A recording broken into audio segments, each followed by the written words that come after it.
Si Justin Brownlee nga ay kabilang sa 3 imports ng Mighty Sports, which is si Lamar Odom, Morris Randolph at syempre siya, kung saan kahapon nga ay isa siya sa mga naging susi ng panalo ng Mighty Sports dahil nga sa kanyang isang super slam dunk.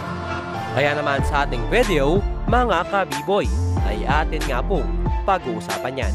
Pero kung bago ka pa lang sa akin channel, ay huwag mong kalimutang mag-subscribe.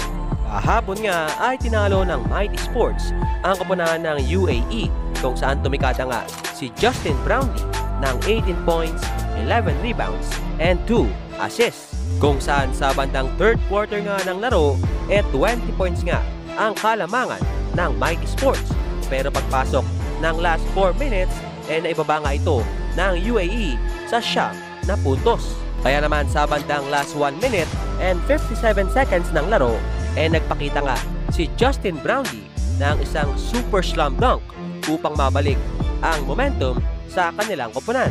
Pero sinabi nga ng head coach ng Mighty Sports na hindi nga raw siya masaya sa naging performance ng Mighty. Dahil kung magpapatuloy nga raw ito, malamang sa malamang ay hindi nga raw makakalusot ang Mighty Sports sa semifinals. Kaya naman sana sa mga next games nga ng Mighty Sports, mas mag-focus nga sila upang sa gayon ay hindi nga nagkakaproblema at the end. Kaya naman yon, hanggang dito na lang at maraming salamat sa panonood.